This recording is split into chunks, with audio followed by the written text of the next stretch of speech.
Good evening, everybody, and welcome to this month's edition of Atom's live streaming events. I'd like to welcome you all this evening. Thank you very much for tuning in.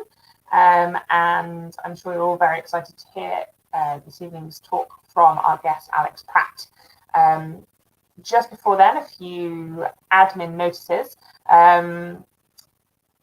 Obviously, we're still live streaming our events. Things have been quite chaotic in terms of what the government is advising and the kind of gatherings that are allowed at the moment as the situation continues. So as stated before, we will obviously let you know as soon as we see a point where we can start meeting in person again. But for now, we will continue with the live streaming. It was very popular when it first started. We have noticed that our viewing numbers have started to decrease. So if there's anything that, any kind of feedback that you would like to provide with regards to the nature of the talks, the content, the delivery, anything like that, please do get in touch with our chairman, James, myself, or anyone on the committee, and let us know your feedback. We're always keen to hear. Also, for the members that are watching this evening, our AGM is coming up in November. Obviously, this will also have to be a virtual event this year. We are not able to do it in person. We're still figuring out how we're going to do that. You will receive communication from myself and from the chairman within the next month, I think, to make sure that you have all the information you need in advance of the AGM. Voting for positions and such like will unfortunately need to be done in advance because we'll need to do them remotely. We realise this isn't normally how it's done, but it is what it is. We've had to adapt to our current situation. As I said, more details, more information will be on the way. I'm just giving you a heads up that that is coming. So before I bring Alex in, before I bring James in to introduce Alex, it's obviously science snippets time. I encourage you all to put your snippets forward. I know that the chairman has a few to bring. I've got a few to bring, but I will start here for now. Straight off the bat, one from Andy here. What have we got? So Andy's science snippet is: blue jeans pollute water by releasing 50,000 microfibers per wash. Okay, that seems quite extreme. I guess microfibers are very small, but that's a lot more than I realized that would be. I don't know whether that would be because of the dye or the type of fabric. That's quite interesting. One has come in from Neil, which is the one that I was going to mention, so I'll bring that up now. Is there life in the atmosphere of Venus? So scientists have detected the chemical indications of the gas phosphine in the atmosphere of Venus. So phosphine, as far as we are aware, can only be created by life, by bacteria, basically. And unless the discovery is not real, or unless another explanation is found, it is an indicator that there could be life in Venus, which would be really interesting. Bob has come forward. Incredible statistical analysis of proton density data from the SOHO satellite observatory sitting 1.5 million kilometers toward the sun, giving a one-day leading indicator of large earthquakes. So that's pretty cool. I didn't know that we could do that. I kind of figured that earthquakes came from the Earth, but there you go. We're getting some indicators from our observatories. So Bob's followed with that. The theory is that solar wind creates large ground currents that push faults over the edge.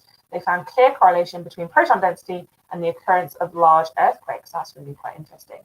And Andy has confirmed that with the blue genes, the amount of microfibers released is related to the type of indigo denim that then releases the fibers in the wash. So you need to just not wash those jeans, guys. Keep them on, keep them using. Okay, so have we got any more coming? While we wait, I did also see that scientists have managed to mimic smell in mice's brains by probing their nerves with light, basically optogenetics. So they managed to make the mouse think that it was smelling something that wasn't there by activating the correct sequence of genes in the brain using optogenetics, almost like playing a tune. They pressed the keys on the keyboard and it created a tune. So they were able to make the mouse think that it was smelling something. And because it was synthetic, they were able to fine-tune this sequence of smell notes, I guess, so that they could identify which ones were the most important. So it's giving some great indicators as to the sequence of genetic responses to smell and then how that's processed. That's really quite exciting. And okay, so I think that's all of the science numbers that are coming through in the comments. So I know that James is sat raring to go with some more, so I'll just bring him in now. Good evening, James. Good evening. Good evening. Am I now live to the yes. lovely audience? Good. Okay, well, I shall start then. Well, good evening, everybody, and may I say how delightful it is to see you all again, virtually speaking, of course, yes. Well, a little later on, I shall be introducing our guest speaker, who I'm very pleased and proud to have with us tonight, but more about him a little later. First of all, I just want to add a couple of science snippets to the ones that you've already heard. The first one is a zoological one. I've come across some research into predation, in particular the predation of lions on cattle, and it was conducted in Africa. Apparently, the researchers wondered whether, realized that lions tend to approach their prey from the rear, which is understandable. So they painted false staring eyes on the rear ends of cattle, to see whether this would deter the lions from attacking them. And it did exactly that. The lions were indeed deterred from attacking these cows. Now, what we don't know is whether there was a postdoc who was forced to go around this herd of some 700 cows, painting these false eyes on them. If there was such a postdoc, then I would say he deserves a Nobel Prize. I hope you would agree. There is no record of whether the local farmers adopted this tactic, but I await news on that front at some future date. My other snippet is one about another society that also hosts talks on scientific topics. They have advertised their next talk with the title Stereophonic Sound, and they have stressed the fact that they have managed to line up 2 speakers. Yes, you get it. Good. I am indebted to one of our members and a good friend of mine, Steve, for passing that bit of information on to me. So thank you indeed, Steve. But I was thinking also that had they been planning a talk on quadraphonic sound, then they may have had some difficulty in hunting 4 speakers. Yes. Okay, time to move on. Well, Danielle has already mentioned our AGM, and I'm not going to go over what she's already said. She's given you the background of what we're going to do this year. The date is November the 19th, but we'll be sending information out well before that. But I just wanted to say that we are keen to see more members put their names forward for the committee. So if you would like to serve on the committee, and I can promise you it's good fun, pleasant company, the odd drink now and then in the pub, then please put your name forward, or if you want to nominate somebody else, get their permission first and nominate them. We will welcome additional members of the committee. That'll be great. The other thing I want to mention before I come on to the speaker is the fact that every year hitherto since we started the society, we have had a Christmas party. Well, this year, alas, because of this dreadful bug, we have had to cancel that. We can't go ahead with it. So we're very sorry about this, but we promise you that next year there will be a supercharged Christmas party to make up for the absence of one this year. Right, time to move on. Now, how about our speaker? Well, hello, I seem to have disappeared. Hello? No, can you still you're still there. What's happened? I've disappeared. No, you're still there. I've just changed the screen layout, that's all. Okay. Okay, now about our speaker then, since you can't see me, at least you can hear me, I think. I first met Alex Pratt some 15 years ago when we both attended a weekend conference in Ireland. From the beginning, Alex struck me as a man of great energy, drive, and imagination. He founded and chairs Serious Readers, a company that pioneered sophisticated lighting technology and for which you may have seen his advertisements in many journals and newspapers over the last few years. Their lights are in over 60 countries worldwide and have been installed in many exotic locations such as spacecraft and lifeboats. I think these lights are a brilliant example of the application of science ready for the common good. And anyway, apart from this, Alex has chaired some 50 companies, is currently the chair of the Buckinghamshire and Thames Valley Local Enterprise Partnership and of the Southern region of the Institute of Directors. He was awarded an OBE in the Queen's Birthday Honours List in 2006 for his services to business and education, and he's long been an advisor to government, including chairing the DTI National Assessment Panel. He describes himself as a serial entrepreneur, and I would have to agree, although I cannot imagine where he finds the time. However, he has found time to talk to us, and I am therefore delighted and proud to introduce Alex to you tonight. I can promise you that you are in for a treat. And now I'm going to get off the screen and hand you back to our host, Danielle, who's going to press a magic button and Alex will appear before you. Good night. Enjoy the talk. Alex, you're on screen. Ready when you are. Great. Thank you, James, and good evening, everyone. This is the first time I've presented to a group of people on the internet when you can't see anybody. In fact, I can't even see myself. So this is going to be an interesting session. But I'd just like to start by saying thank you first for inviting me to come and talk to you. It was an interesting challenge to work out how to pitch a talk like this when you're not quite sure who you're talking to, but hopefully you'll find it interesting. And we are definitely living in interesting times. My business is challenged very much with the concepts of COVID and Brexit at the moment. They both represent seminal moments in the history of what we're about. Not necessarily negative, by the way, and we'll come on to that later. So where to start? So I thought what I'd do is, well, before I start, let me just share that I'm like you. I'm struggling with quite a lot of things in my life, going through a divorce. I'm diabetic. I've got a number of challenges. So, I don't like to make talks and without saying that up front, because sometimes when you talk about all the sunny uplands and all these interesting things that you're about and that you've achieved, it's not necessarily left with the balance of struggling daily with 3 lawsuits and having the energy to get up when you make a huge mistake. So I'm just like you, but I'm a particular version of people like you, and we'll come on to that.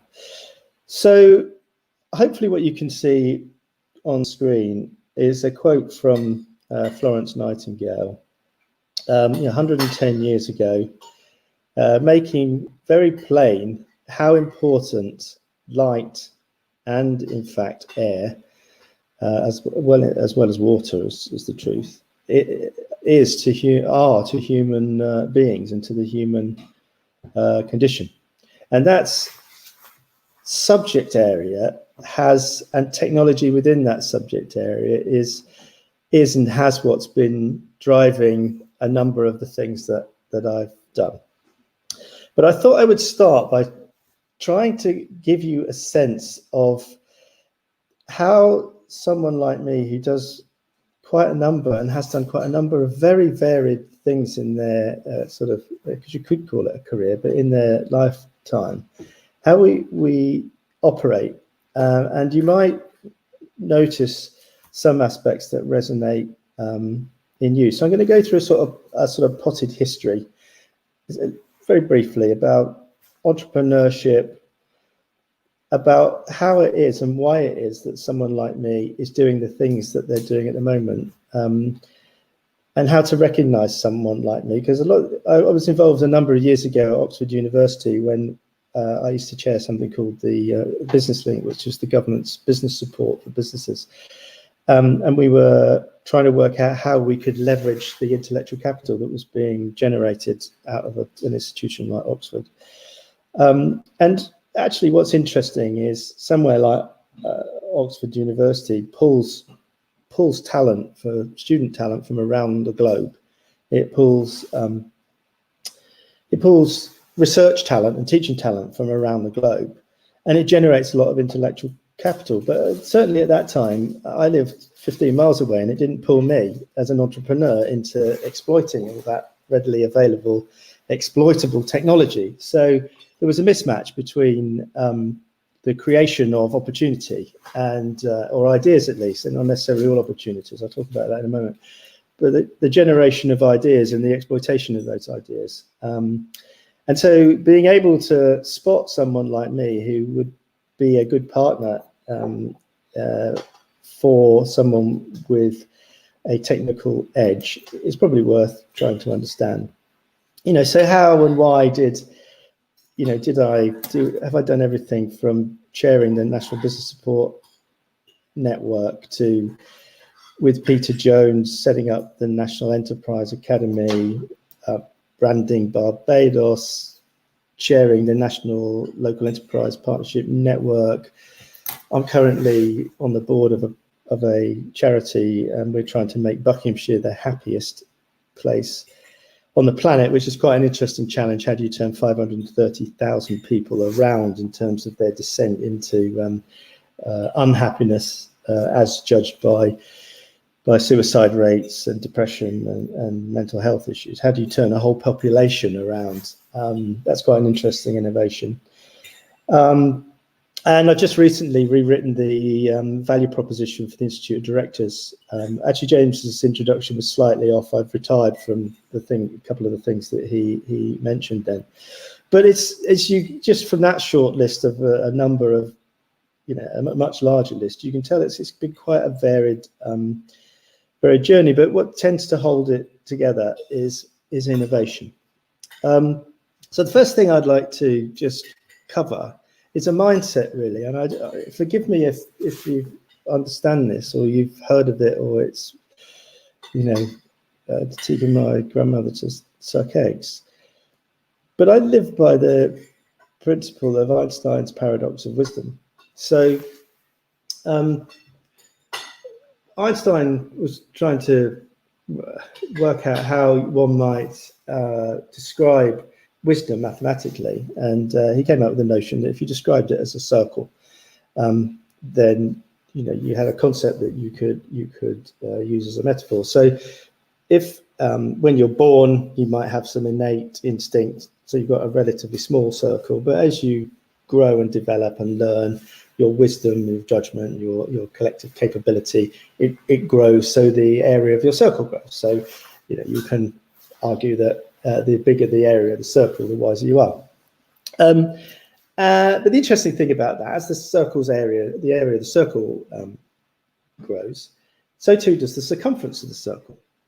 And the circumference of the circle, providing you're a curious person, you're looking out into the dark, the circumference of that wisdom circle denotes the interface between that which you think you understand and that which you're aware of not knowing. So the paradox is that the wiser you become, the more you realize how little you know. And so it powers, that powers curiosity, because every time you make an advance forward in thinking that you understand something, as long as you're someone that looks out of the circle rather than spend your time inside trying to justify what you think you already know, the dead center, which is probably no longer even valid because it becomes like a donut effectively. But as long as you're looking out, the more you expose yourself to things that you don't quite understand, the more you realize how much there is that you don't understand. Actually, the less you believe that you've nailed it and you've got it right.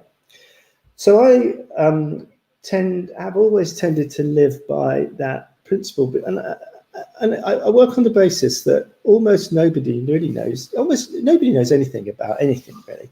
And my example of that is plasma.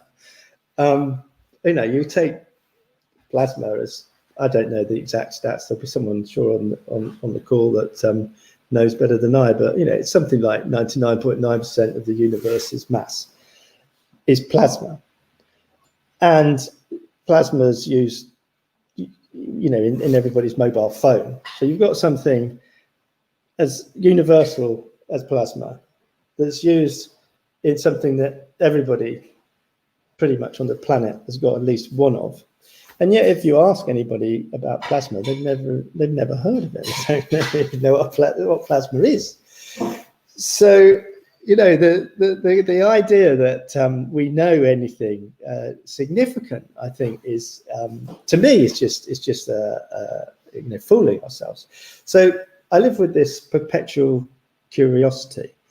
So that's the first thing.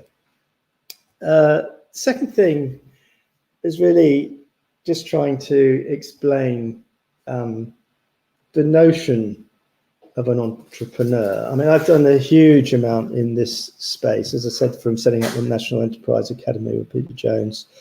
There's a whole load of stuff I've done in here. I used to go into a school a week and give a talk to kids and talk to them about enterprise and the difference between entrepreneurship and enterprise and those types of things.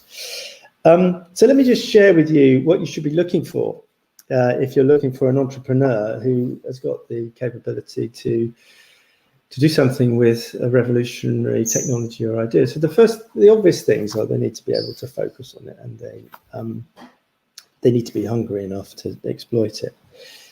But the two key attributes of an entrepreneur are, firstly, that they understand the difference between an idea and an opportunity. So let me just try and unpack that and explore that for a second. So the word opportunity comes from the Latin ob portu, which was the phrase they used to use before we had harbours and docks, when a boat would be laden with its cargo out in the bay. And the boat that was ob portu was laden with cargo, and it was waiting for the tide to ride the energy of the tide into the shore to unload its cargo. So it's like potential, but on its own, useless. It actually needs the potential with the energy flow of the waves. I mean, Shakespeare used it in Julius Caesar. There's a tide at the affairs of men, which taken at the flood leads on to fortune, etc. So the notion of opportunity is something that is an idea that is of its time, and by of its time I mean it is it's timed at such a point where there is an energy that's going to carry you to to some outcome. So the first thing you're looking for you should be looking for someone that can spot the difference between an idea and an opportunity. And the second component is just to be enterprising. So what I mean by enterprising is some people will choose to do desirable but unnecessary things. What I mean by that is some of you on this call, and me sometimes, if you walk past some litter, you'll pick it up and you'll put it in the bin. It's a desirable thing to do. But it's unnecessary. You're not being forced to do it. But if your mindset is to pursue desirable, unnecessary activity, then you will be you are an enterprising person. That's how I describe it. You take action. I used to talk to a lot of, when I was working or loaned myself to the DTI for a number of years, I used to get all of the inventors. They used to send all the inventors to me. And that was the first thing I looked for. And in fact, if you watch Dragon Den, interestingly, Dragon's Den came out of an idea that we ran at Business Link when we had a whole load of kids come and present their ideas to a panel, one of whom was Peter Jones. And what we were looking for there, and what you should always be looking for, is, does somebody do anything, or is it all thought? So do they take desirable but unnecessary action? So often when you watch Dragon's Den, they'll say, "What, you haven't even spoken to the retailers," or, you know, you haven't taken a desirable. In this case, it might be a necessary action, but you haven't acted. I once had a guy come to me, and he'd bagged something like I don't know, 800 or 900 domain names. This is back about 15, 20 years ago. For business ideas, wasn't buying somebody else's domain name, you know, to try and, you know, leverage some revenue out of them. This was just ideas that he'd had, and he was forever buying domain names, but he'd never actually pursued any. He'd never actually taken any action in relation to any of those ideas. So to me, an entrepreneur is somebody who is enterprising, namely they act in doing desirable, unnecessary things on a daily basis. They can't help themselves but to do something about what they see. They're able to spot the difference between an idea and an opportunity. And so if you think of an opportunity as an entrepreneur sitting in the, or somebody sitting in the waves ready to surf, a great surfer, in order to surf, what you have to do is you have to look behind you. I'm not very good at surfing, by the way, but look behind you and look to see if a wave is forming. And if you think a wave is forming, then you paddle like hell to get a little bit of pace up. And then as the wave comes, you then skilled at rising up on the wave and surfing the wave, you know, to the end of the energy. But there's a great skill. It's very, very tiring if you keep picking the wrong wave. It's also very tiring if you can't get up on, you know, you've got to practice to be able to get up, the skill set to be able to take an idea forward. But the first thing is, can I spot the wave? Is this the wave to paddle for? And so people like me, they do desirable but unnecessary things, can't help but act. And we're pretty good at spotting things that other people don't see necessarily. And that actually is quite a personal life challenge, because it means that you're forever arguing with everyone else, because nobody else really gets what you're doing and why you're doing it. And if you try and convince them, they just think that, you know, you've lost your mind, because they can't see what you can see.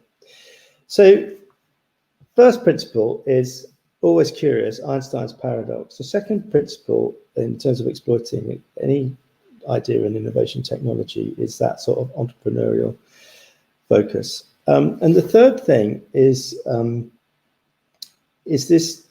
how we make distinctions. What is it that causes us to do one thing and not another? So we all have to go one way or another at different moments. I mean, continually, we have to go this way or that way. But some people are wired to take choices, and other people are wired to make decisions. And they're very different mindsets. They're different starting points.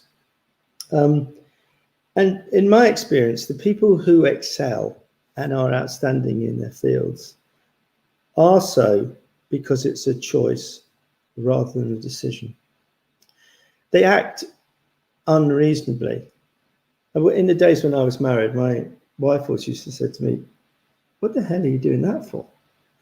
And I always used to try and justify it by a decision. A decision is a reasonable thing. It's reason-abled. So a decision is, well, I'm going to do this because I get that. You know, I'm going to invest in this share because I think it's going to grow. There's a big cost in there. But a choice is something that you do irrespective of the evidence. It's just who you are. And we all live by choice in, you know, some ways. I mean, if your 2-year-old fell in the river, God forbid, you don't sit there and weigh up the pros and cons and take a rational decision. You know, your choices as a parent to dive in and save them. You know, it's just who you are. And the challenge for most people is most people live in a decision matrix and they try and fit choices beneath them. But those who are outstanding, their decision matrix sits beneath a choice. And the choice is to be a certain way and then to try and manage and do the best underneath it. So I don't know if any of that's interesting, but, you know, to me, those are three. I've thought for a long while. I've spoken quite a few times now to different people about what makes someone like me tick, someone that spreads themselves across all sorts of ways of changing the world. And it is that thing about curiosity and the paradox of wisdom.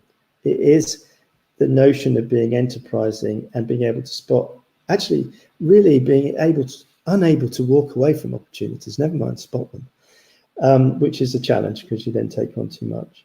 And then this distinction of nothing is rational. It's not a rational choice. It's just who you are.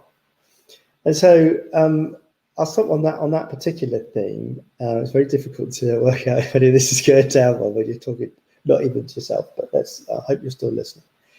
And that was captured by George Bernard Shaw. The reasonable man adapts himself, but all progress belongs to the unreasonable man, or depends on the unreasonable man. It's being unreason-abled is where I come from and where people like me come from. So if we go to the lighting part of the equation and where that has led, it's a complete accident that I'm a great believer in serendipity. It's a complete accident that I am running a lighting business. What happened, I went to St Andrews University, and what happened in my second year, I was doing well in my first year. I used to roll out the pub late at night. After a few, go home and do my work into the early hours, file it just in time the next morning. And I did fine the first year. In the second year, actually, I struggled. I started to get really bad marks. And I was really struggling to get the work done. And I isolated it to the fact that in my hall of residence, I'd had a great reading lamp, or a great lamp at my desk. And I was trying to work in my flat with just a normal table lamp. And, that was a complete accident. Even to have spotted that was an accident. And so I went and I bought the best light I could find at the time. And the long and short of it is I got interested in lighting. And then what happened was I tried to, when I was in my final year, and I thought, well, I wonder who really needs to see well. This is the concept. So my concept at that time was just, let's use the latest technology that's available to us just to light things better, and who would benefit from that. And in 4 weeks before my finals, I ended up at a meeting in Leicester, Coleman Road, at a company called Singer Sewing Machines. And I walked into this room as fourth year student at university with this lamp that I'd made out of bits of plastic and balsa wood. And I pitched this idea to 18 engineers all around this table who quizzed me on this concept. And I said, look, this isn't really rocket science. Surely, if you're doing a manual job at speed requiring quality, then given how dominant the eye is in terms of the human condition, surely you can see that seeing is got to be a significant component of productivity. And at the time, and still today actually, pretty much every light in the rag trade is made to be really, really cheap, so never really turned on. and falls apart, and doesn't actually produce any beneficial effects really, and produces mainly negative effects. But that was what I was pitching into, and I was just very, very lucky. It was a complete accident that I got the meeting, and I was very lucky in that meeting because I said early on, the reason I wanted to talk to you is that you're the best. I didn't say it this way, but you're the best of the rubbish. I mean, you're the best of the old technology, and it's clear to me that you must recognise that light is important.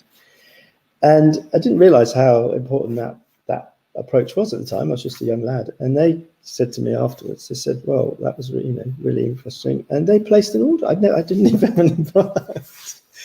They placed an order for 500 of this product. There's the other thing, that the competition was like £5, and I was pitching a product that was going to be £100. It was 20 times the cost of anything else ever known in the market. And I got an order, and I'm 4 weeks in before finals, trying to work out how. And I got an order, and the idea was that we'd supply 50 at a time, and they were going to see how they worked. And anyway, I'd supplied the first 50, and a mate of mine, I then graduated, and a mate of mine got a job in the States working for Coates Viola in their thread division. And he contacted me and said, "You should come over here. There's this thing called the Bobbin Show. It's a big trade show for industrial sewing machines, and you should come and see us. But more importantly, there's some great golf courses over here, and let's play some golf." So, in that, after the summer of whenever it was, 86, I flew to the States to see this mate of mine, and on the first day he said, we can't play golf today. I've got to attend this damn conference. Anyway, so I went along with him, and it turned out it was a conference of industrial sewing engineers. There were like 400 or 500 of these engineers all come together to learn about the latest stuff on, for manufacturing clothing and airbags. And, well, it wasn't airbags in those days, but furniture and stuff like that. And to cut a long story short, at lunchtime, Mike came to me and said, you can't say anything interesting about your lights, can you? I said, well, I could do, right. He said, well, one of the speaker after the coffee break, after lunch, has pulled out, and they've just asked me if I want to talk about thread. But I haven't got anything interesting to say. I thought you might want to talk. Anyway, so I ended up making this talk, and I spoke for pretty much as I am now, actually, just off the bat about why you would buy a decent lamp for a sewing machine. And in the coffee break in the afternoon, I sat down, and these two blokes came and sat next to me, two Yanks, and said, "Oh, that was really interesting what you had to say." And it turned out that they were the head of ergonomics in the manufacturing buyer for Levi Strauss. The next thing I know, Levi's have specified our product on the 501 line for manufacturing jeans, and it sort of took off from there. We've ended up in the most extraordinary places. So on the slide that you've got at the moment, we supplied the Space Shuttle program. We do the map reading lights for the RNLI. We've been in several Bond movies and Born Identity, a number of movies we've appeared in. We were the reading light inside Branson's Round the World balloon. That's Heathrow Air Traffic Control. That's an important job where you need to see. They've refitted. I don't think they're using our lights now, but that was way back then. Van Gogh Museum, Musée d'Orsay, Guggenheim. They've all used our light engines to bring out the fidelity of the spectrum, to bring out all the colours and the hues. On the Trident nuclear submarine, the A1 Abraham tank, we've been all this way. It's quite extraordinary how this accident has continued. So these I call it the Heineken accident, because our lights reach the parts that other lights don't reach. Okay, so let's just talk about light for a moment. Now, this isn't where I started, but this is what I now understand. I mean, light is effectively the ultimate human drug. It's only the last 150 years that we've been living indoors. For the other 250,000, we were out in a natural light, and the eye itself has been. It's maybe been around for 200,000 or 300,000 years, but it's been in creation for 50 million years. I mean, we're talking about natural light being something that we as humans depend upon to a degree that we haven't until recently. There's lots of research going on at the moment. We haven't until recently truly understood. It really is the ultimate drug. It doesn't just impact how well we can see. It impacts us in a number of different ways. More wider than that, it is what generates oxygen, our food, energy, even delivers our broadband. Your iPhone is probably cut using a laser. It's all, it's really dominates beyond the sort of normal public consciousness, what it means to be a human being. And importantly, all sight is light, or it's all generated by light. Sight actually happens in the brain. But light entering the eye, picked up by the photo receptors in the eye, transferred via the optical nerve to the brain, is what generates sight. So without light, there isn't any sight. So your starting point is all light is in fact sight. But allied to that, that for any particular color of light, there's an infinite number of color mixes to achieve that color. And you realize that what the light that we've grown up with over 50 million years and we've developed under, it's not the same, and it's very much not the same as the vast majority of man-made artificial light. And I mean, there's different research and different outcomes on this, but sight clearly dominates our sensory perception. I mean, it's much more the brain is triggered around sight than it is the other senses. And critically, now we spend 90% of our lives living indoors. So, we've grown up with this over 50 million years. The eye has grown out, and the body over hundreds of thousands of years has grown up under this natural light source. And we've now moved inside for 90% of our life experience. And we are in light that has a very different makeup to the natural light outside. And the effects are they're global and they're quite extraordinary. I mean, 2 in 3 people now report that they suffer effects of eye strain daily. A lot of that's to do with the injection of light from phones and computer eye strain and stuff like that. Short-sightedness, myopia, is on an exponential growth. All light, or believed to be almost entirely light related, to the extent that when I was a kid, fewer than 10% of people were short-sighted. And by 2050, the estimates are that over half of the world's population is going to be short-sighted. I mean, it is unclear yet. The conclusions have yet to be drawn exactly why that is, but it's to do with light. It seems to be largely to do with the fact that we're not outside in the natural light to the extent that our bodies are created for and built for, and also because we're injecting lots of poor light into our visual systems. And more importantly, probably even than that, is the impact on the global sleeping crisis and the effect of not sleeping properly on a whole series of well-being issues. And the challenge is that as the population is also growing, the just natural aging of the eye reduces the amount of light that enters the eye and hits the retina.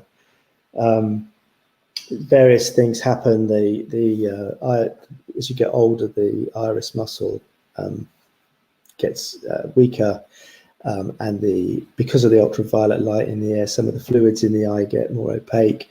But the result is, by the time you're 60, you're only getting a third of the light you got when you were younger to play with in your system. You have massive amounts of light reduction. I mean, that's a major challenge for people. And of course, as we get older, we also get presbyopia, so our lenses don't allow us to focus as we used to be able to. Then you ally to that the uniqueness of our eyes. The iris alone has 6 times the point of difference as a fingerprint. The eye, there's nothing, I don't think there's anything in our, I'm not sure, but there might be someone on the call who knows better than me, but it's an identifier at, at a very detailed level of each individual, and they are that unique, our eyes. So you've got a combination in terms of sight and the impact of light on the way you feel. You've got this combination of the light that we live under. Could be, it might look the same, but it could be an infinite number of mixes of the spectrum. We've got eyes that are unique to each individual. And then you've got the circumstances are unique. What you're reading, the ambient light temperature, the angle where you're sitting. So you've got this mix of infinites multiplied together. So it gives you, it's very challenging to try and work out how we could do which is what we're trying to do at the moment. We can't do it yet. Is create something called prescription lighting, namely how can we tune the spectrum in such a way as it optimizes your life experience.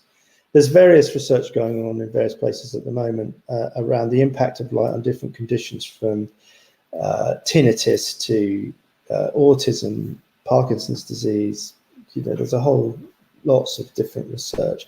And what seems to be reasonably clear, without there being any firm conclusion yet, is that there is a lighting component to pretty much everything. I mean, I've got this wonderful video of an old lady in her sort of late 70s under a light, shaking like this, and then the light switches and she goes boom, the symptom just disappears like that. It's amazing. And there's quite a lot. It's clearly much more impactful on us than we've understood. That's really my main point.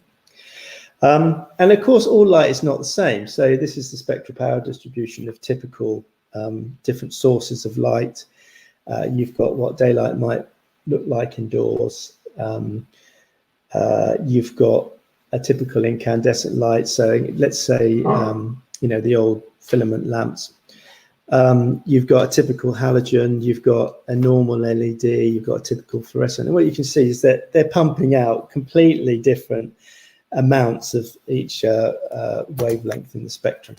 And so it is the case that if the light that you're under is very likely, when you're indoors, to be very different to the light that our eyes and our bodies have grown under, and that's really the center of the whole lighting business. Of my whole lighting business now, it's, well, let's just bring daylight indoors. Let's do everything that we can to understand how the eye operates indoors at lower temperature, at lower intensities, and do the best we can to make it easier for people to see color, to see detail.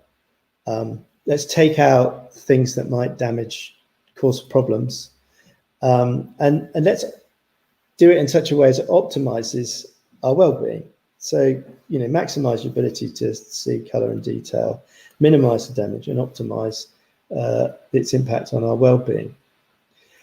And one of the interesting things is people, there's been for years, there's been these called daylight lamps. I mean, daylight lamps has always been a bit of a con. The spectrum has been, it's been interesting, let's put it that way. When you look at the spectrum, it's it's more like has typically been more like the typical fluorescent spectrum when I've viewed those things in the past.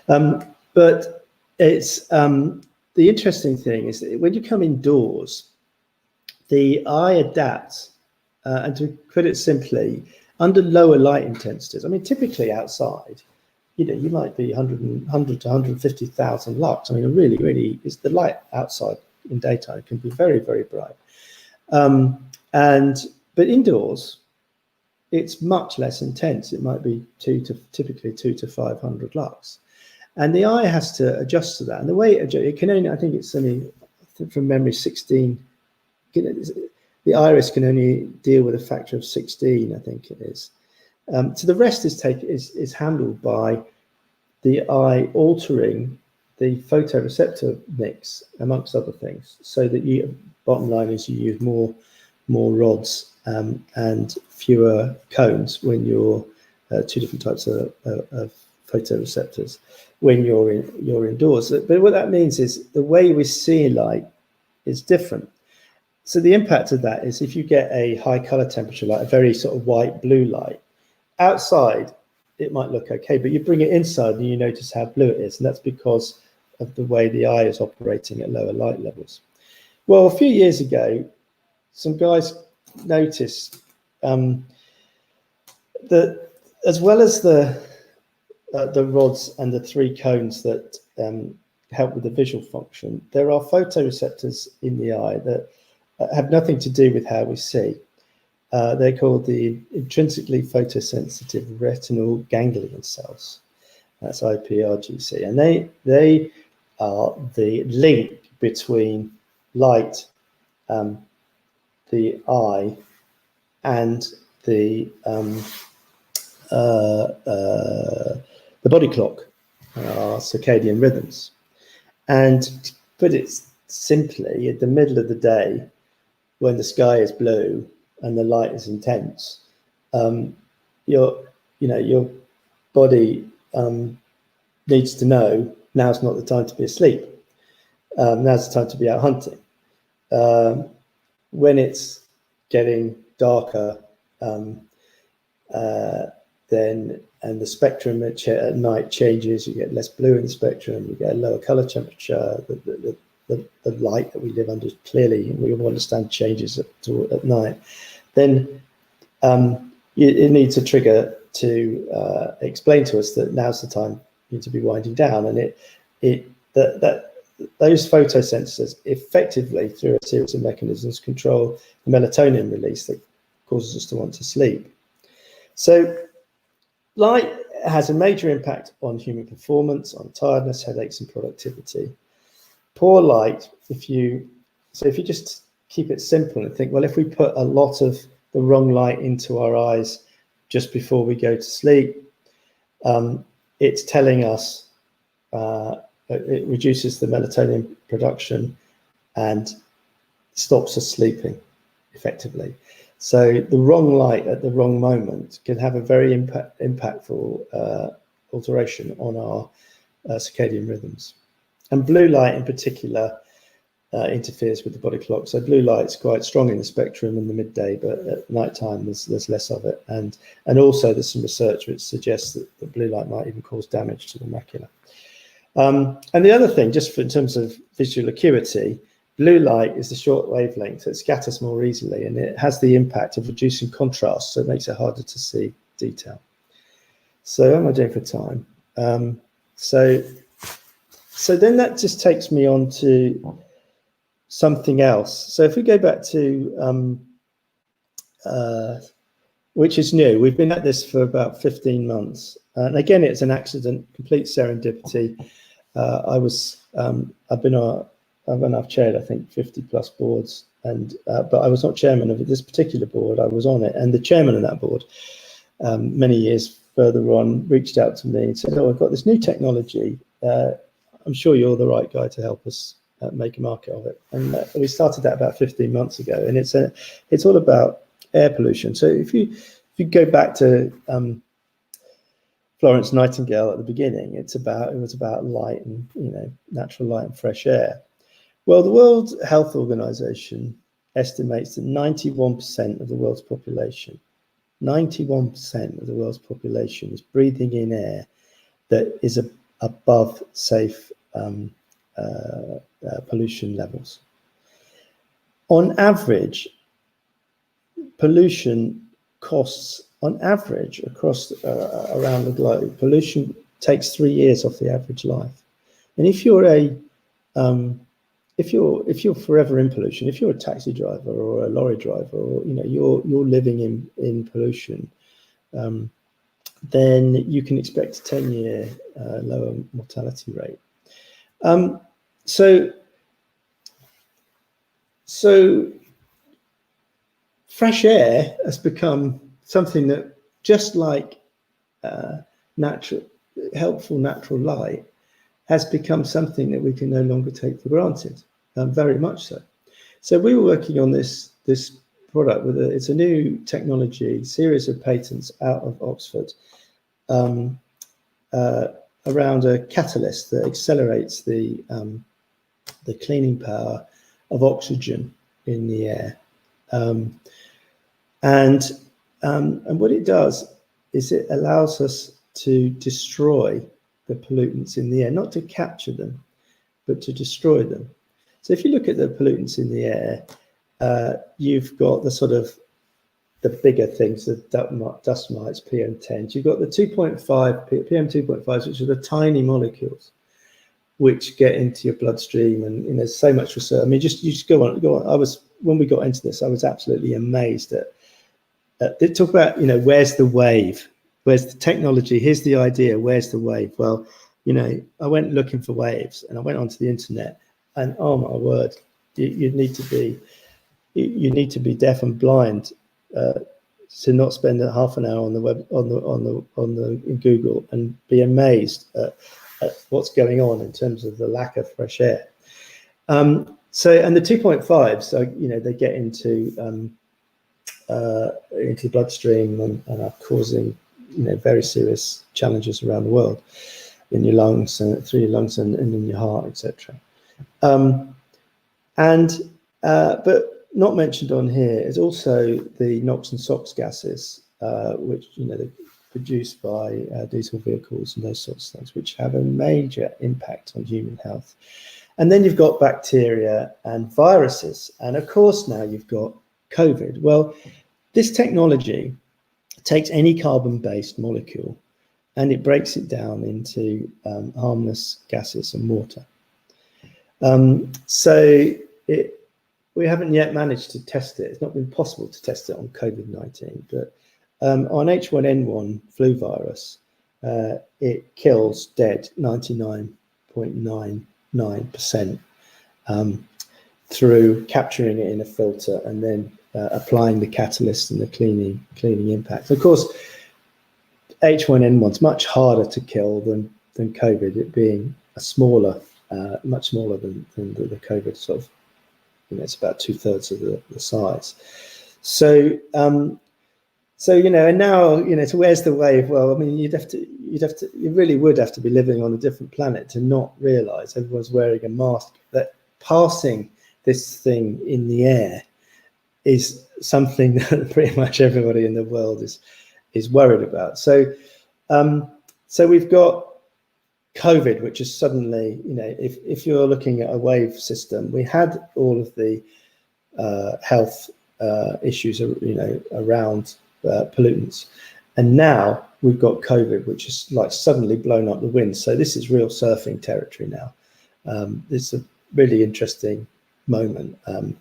And so what this d-orbital nano oxides do, so what they do is they operate at the level of the electrons, d-orbital electrons in transition metals. And what they do is they take the physical pollutants, the biological pollutants, and the chemical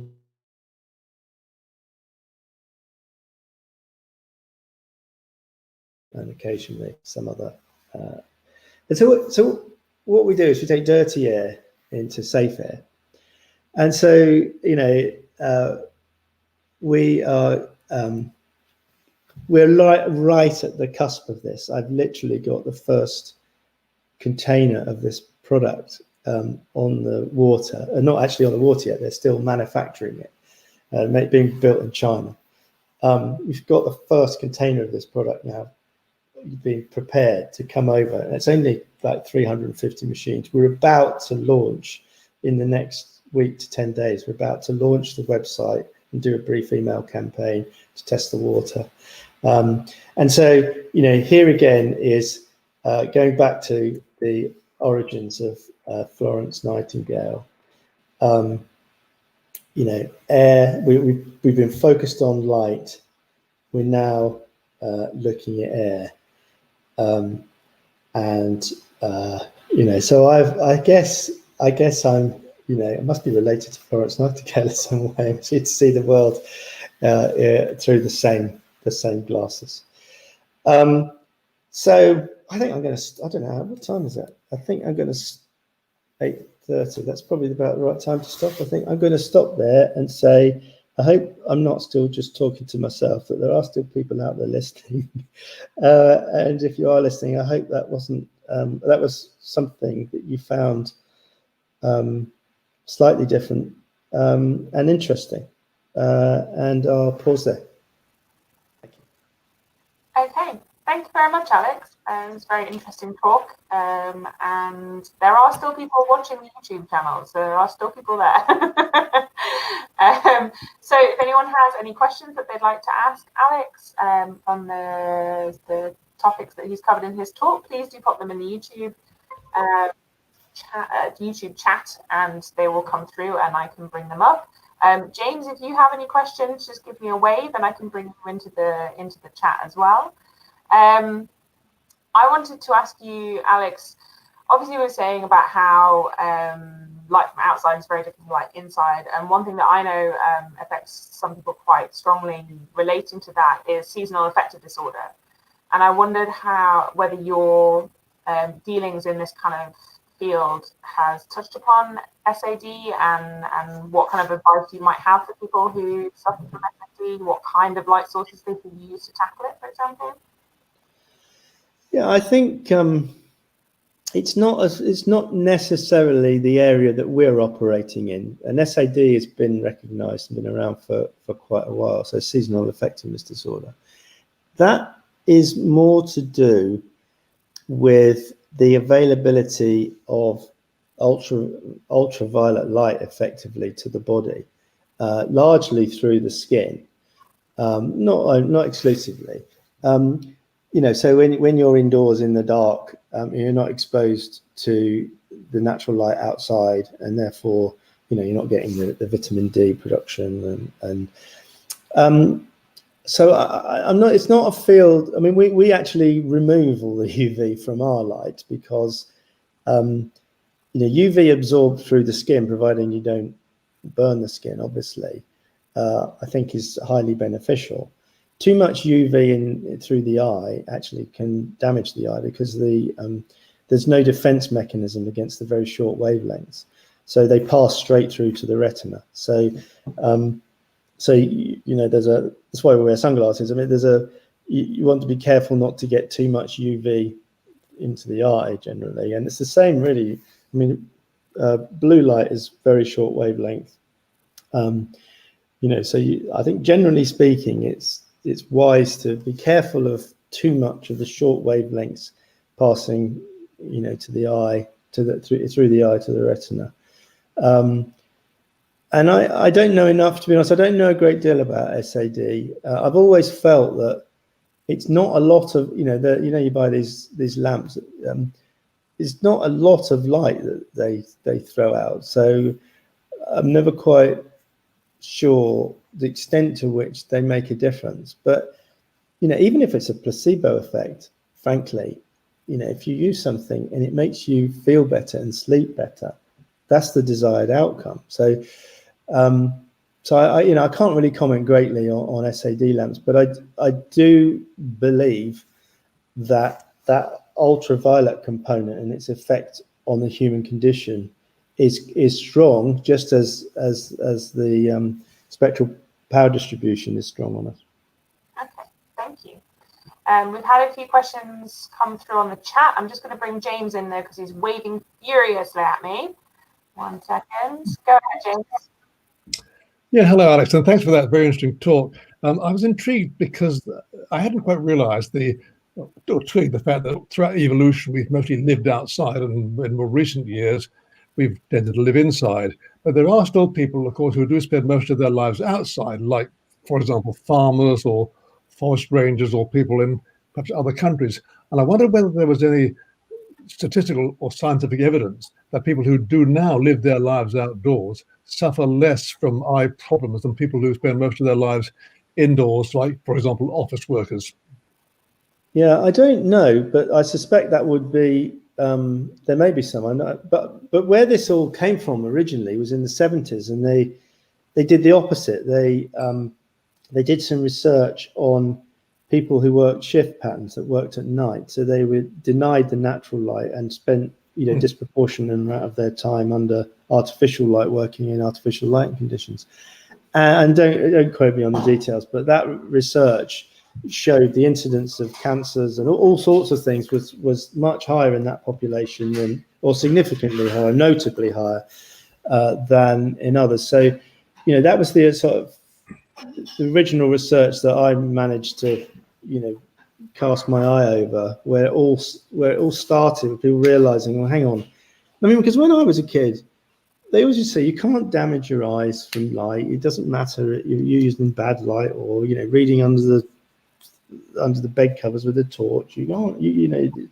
Now we're realizing that was in the paradoxical, the Einstein's paradoxical sense. We've now grown wiser, and we're now looking out to a different picture. We've passed that lack of understanding, and we now realize that it's much more complex than we previously understood. So I don't know if there's any research on that, but I'll make a note of that, because I might just take a look and see if I can find some. Thank you. Okay. Can I add another one? Quick. Sort of related to that, really, is this idea about going to sleep. You suggested that if the light is not bright, then you are less likely to go to sleep compared to if the light is brighter. So would be your suggestion, if somebody has some difficulties in going to sleep at night, that they spend an hour or so before they go to bed in bright light? Would that help them to go to sleep more quickly? No, it's the opposite to that. You want just imagine what life was like before we had artificial light. So we get up earlier when the light, at dawn, and we go to bed earlier because you couldn't do much, once the fire went out.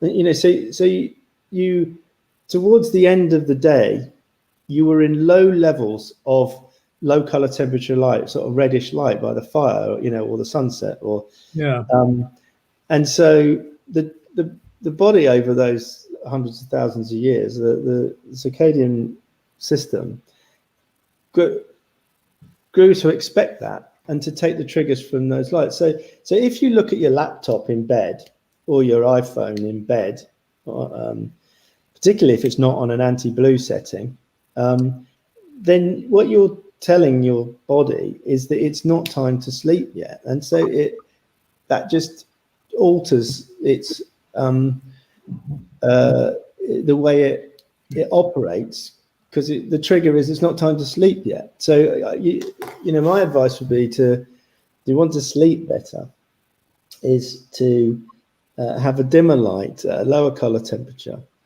and not to look at your phone or your laptop an hour before you went to bed. That would be my recommendation. Okay, thanks very much, Alex. Thank you, James. Thank you, Alex, for those responses. So we do have some more questions in the chat, so I'll just bring those through now. So Andy asks, will the air cleaning technology that you were referencing later in your talk be purely for commercial use, or do you see a domestic application as well? Right. Well, it is being launched commercially. We've actually already got some in place in in some dentists and stuff like that. We've basically got 3 models, only 2 of which are going to be available in 2020. There's one for vehicles, one for a car, and then there's one for home. And then there's one for bigger spaces.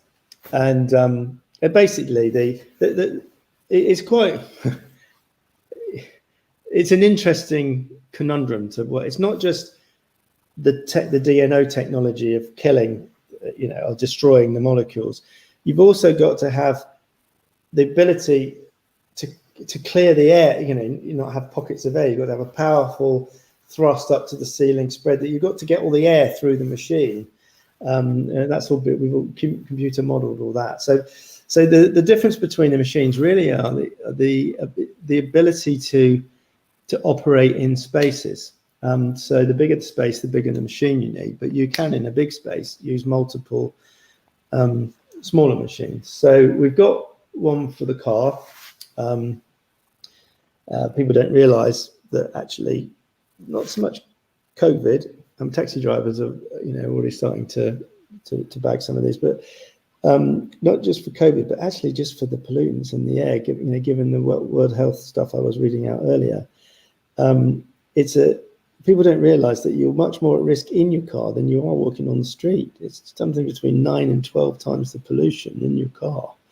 So there's one for the car, and then actually, before we get to the big commercial things, we're launching the home units. So the home units will be on sale in about 10 days for delivery in beginning in November.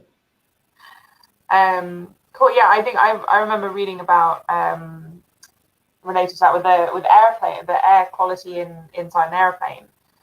Since they banned smoking on commercial flights, the air quality significantly dropped, and you're much more likely to get sick now if you're on an airplane because they stopped filtering the air. Yeah. So it's interesting that there's a similar thing going on inside the car. It's massive cars. Yeah. So we have another question from Roger, who asks, are you aware of the importance of biophotos in cellular communications? No. Tell me more. Okay.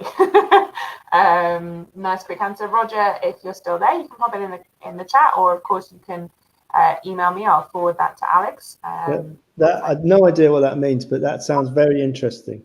Yes, there's a lot of words that are piquing my interest in that question, and I don't know how they string together. It sounds to me like Roger knows what he's talking about, which I would not profess to have any clue over. Okay. There don't appear to be any more questions coming through. So I guess now's a good time to wrap up. Thank you ever so much for your time this evening, Alex. And thank you for braving the virtual streaming event. It can be quite daunting, especially when you can't really see what's going on. So thank you for that. Yeah, it's been enjoyable. I mean, it's quite daunting just talking to a screen where you can't even see yourself.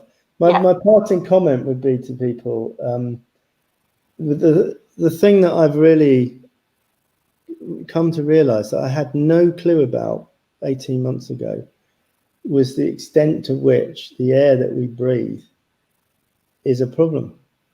I mean, when you have a fry up, it releases PM, it releases stuff into the air. So one of these machines, it will suddenly glow red and kick up and start cleaning the air, because cooking, fire, log fires. I mean, all the fires in California. I mean, the air quality in California is in real trouble at the moment. So the stuff that we put into the air and we then breathe in, which gets into our system. And I would, irrespective of what we're trying to do, I would say that and I would say this because that's what I'm involved in, but the two big things about the human condition that are going to explode in the next 10 to 20 years is the impact of light and the impact of poor air quality on the quality of our lives.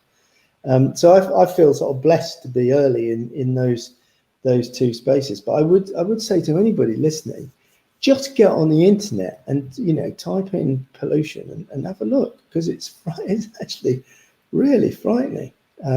We've got, if anyone wants to look at the website, it's not actually finished yet. And please don't, just for the people on this call, please don't popularize it, because we haven't finished the website yet. But if you go to Serious Air, I think it's .co.uk, might be .com, but Serious Air, it's where we're building, you can get to it, it's where we're building the site. And in there, you'll see some of the stats that we've put together. But you won't find anything on the product yet because we've not populated it. But that might help you. But other than that, just go out on the internet and have a look. I'm absolutely astonished at how poor the air quality is, and the impact it's having on us. Okay, well, thank you again. And obviously feel free to tune in to any of our atom streaming events in the future. They will all be on our YouTube channel. And good night. Great, thank you all. Bye-bye.